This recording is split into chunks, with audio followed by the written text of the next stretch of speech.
নমস্কার, আপনারা দেখছেন গুড মর্নিং বেঙ্গল। আপনাদের সঙ্গে রয়েছি আমি কুনামি। এখন দেখে নেব আজকের বিস্তারিত খবরগুলি। আর শুরুতেই যে খবরের দিকে চোখ রাখবো, শপথ গ্রহণ করেই উপরাষ্ট্রপতির কাছে নোবেল জয়ী অমর্ত্য সেনকে অবমাননাকারী বিশ্বভারতীর উপাচার্যের পদত্যাগ চাইবেন। বোলপুরে এসে একথা জানালেন রাজ্যসভার তৃণমূল সাংসদ শামিরুল ইসলাম।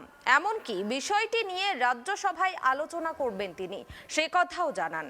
পরিযায়ী শ্রমিকের সমস্যা দেশ জুড়ে, রাজ্যের পরিযায়ী শ্রমিকদের ফিরিয়ে আনার চেষ্টা করব, পরিযায়ী শ্রমিক কল্যাণ বোর্ডের সভাপতি হয়ে বললেন শামিরুল ইসলাম।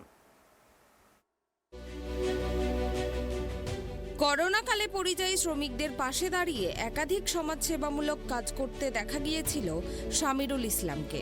সেই থেকেই শামিরুল ইসলামের নাম উঠে আসে বিভিন্ন সংবাদ মাধ্যমে।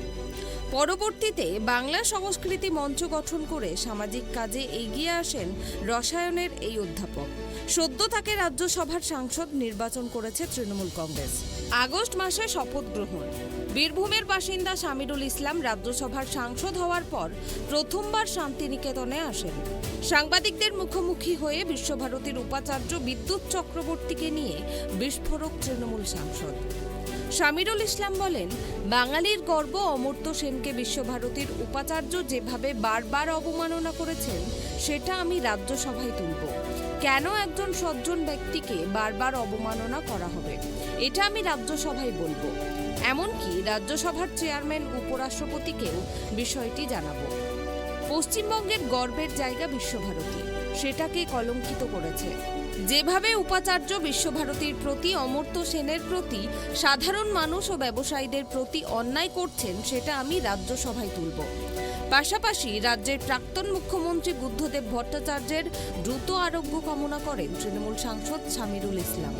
বারবার আমি উপাচার্যের বিরুদ্ধে বলেছি যে একটা সজ্জন ব্যক্তি অমর্ত্য সেনকে, এবং বাঙালিদের গর্ব অমর্ত্য সেন, সেটা তো বলা যায়, অমর্ত্য সেনকে বারবার যেভাবে উপাচার্য অবমাননা করছে তার বিরুদ্ধে আমি বারবার বাইরে আমি আন্দোলনের মাধ্যমে বিভিন্নভাবে বলেছি। রাজ্যসভায় গিয়ে আমি কিন্তু এটা উঠাবো। আমি কেন একটা সজ্জন ব্যক্তিকে এইভাবে বারবার অপদস্থ করা হবে তার তীব্রভাবে আমি রাজ্যসভাতে উঠাবো। আমি কি রাজ্যসভার চেয়ারম্যান বা উপরাষ্ট্রপতি বিষয়টা জানাবেন? একদমই জানাবো। আমাদের তো চেয়ারম্যান তো উপরাষ্ট্রপতি আছেন, ওনাকে আমি জানাবো ব্যাপারটা।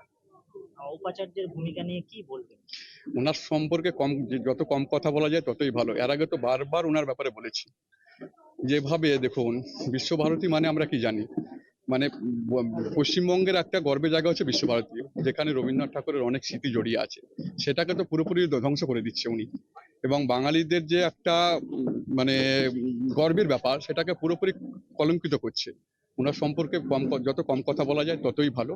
এবং রাজ্যসভাতে আমি কিন্তু অমর্ত্য সেন এবং বিশ্বভারতীর প্রতি, বোলপুরের সাধারণ মানুষের প্রতি, বোলপুরের ব্যবসায়ীদের প্রতি কিভাবে অন্যায় করছে উপাচার্য, সেটা কিন্তু আমি রাজ্যসভাতে উঠাবো। পদত্যাগ চাইবেন? একদমই, আমরা তো বারবার চাইছি এটা। আমরা রাজ্যসভাতে গিয়েও সেম জিনিস থাকবে আমার। বলছি, অসুস্থ প্রাক্তন মুখ্যমন্ত্রী বুদ্ধদেব ভট্টাচার্য, এই বিষয়ে কিভাবে দেখছেন? কুণাল ঘোষ বারবার বিভিন্ন ব্যঙ্গাত্মক কথা বলছেন, মদন মিত্র বলছেন, আপনি কিভাবে দেখছেন? দেখুন, কি বলবেন? রাজনীতি জায়গা, যে কোনো মানুষ সুস্থ হয়ে উঠুক সেই কামনা আমি করব। পরিযায়ী শ্রমিক তার চেয়ারম্যান হয়েছে, তো প্রচুর পরিযায়ী শ্রমিক এ রাজ্য থেকে বিভিন্ন সময় কাজ করতে গেছে, করোনাকালে সেটা উঠে এসেছে, তাদের বিভিন্ন কষ্টের কথা। তো পরিযায়ী শ্রমিকের চেয়ারম্যান হওয়ার পর কিভাবে বিষয়টাকে সামাল দেবেন? দেখুন, পরিযায়ী শ্রমিকদের ব্যাপারটা কিন্তু স্বাধীনতার আগে থেকে প্রবলেম।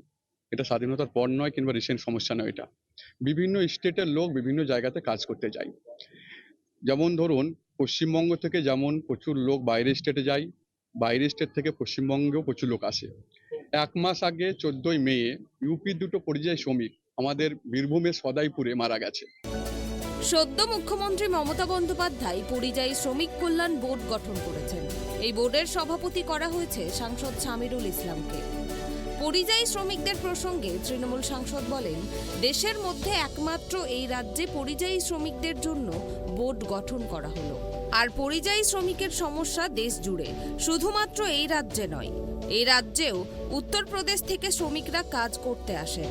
তবে আমরা দেখছি অন্য রাজ্য থেকে কিভাবে শ্রমিকদের ফিরিয়ে আনা যায়, তাদের কাজের ব্যবস্থা করে টাকার পরিমাণ বাড়িয়ে তোলা ইত্যাদিরও ব্যবস্থা করব। বীরভূম থেকে জয়ন্ত দাসের রিপোর্ট, ট্রাইব টিভি।